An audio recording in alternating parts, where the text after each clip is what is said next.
Halo semuanya. Apa kabar? Pasti penuh sukacita. Adik-adik, siapa yang tahu ini namanya apa?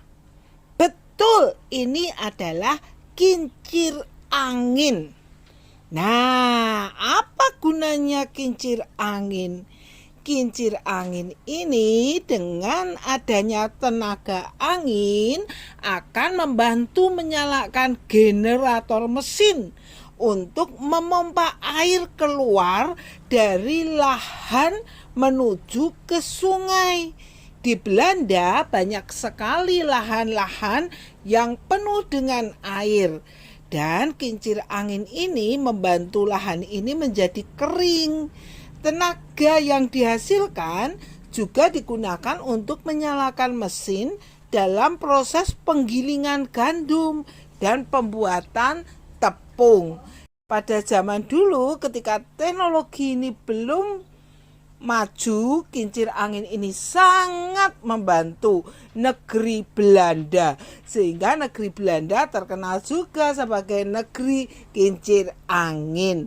Nah, adik-adik, ada apa Kak dengan kincir angin? Kincir angin ini digerakkan oleh angin.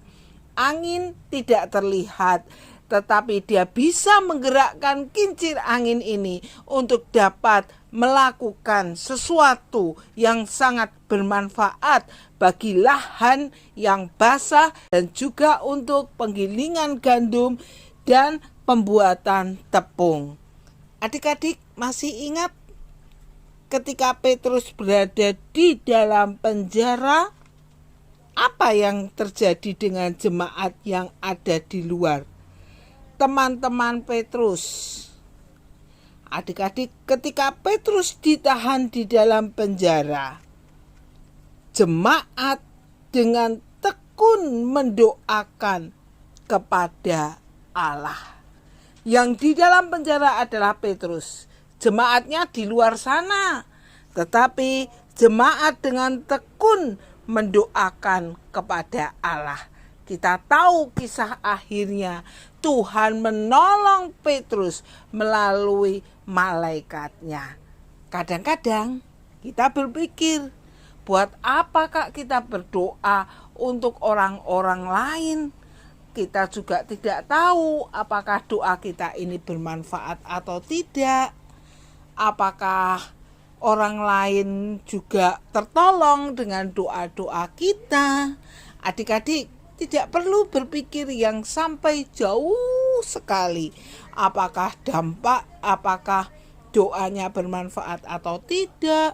Apakah orang lain yang didoakan tahu apa tidak? Tidak perlu. Yang perlu kita lakukan adalah kita berdoa dan mendoakan orang-orang yang berada di sekitar kita. Ketika kita tidak bisa melakukan banyak hal, berdoa, doakan saja. Kita tahu Tuhan akan mendengar setiap doa-doa kita. Kita percaya itu. Kita punya Tuhan yang hidup, Tuhan yang mendengar setiap doa-doa kita, dan Dia pasti akan melakukan pertolongan.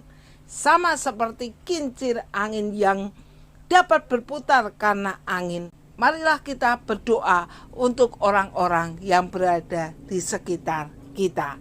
Berdoa dengan tulus, berdoa dengan sukacita, berdoa dengan tekun. Oke, bye-bye.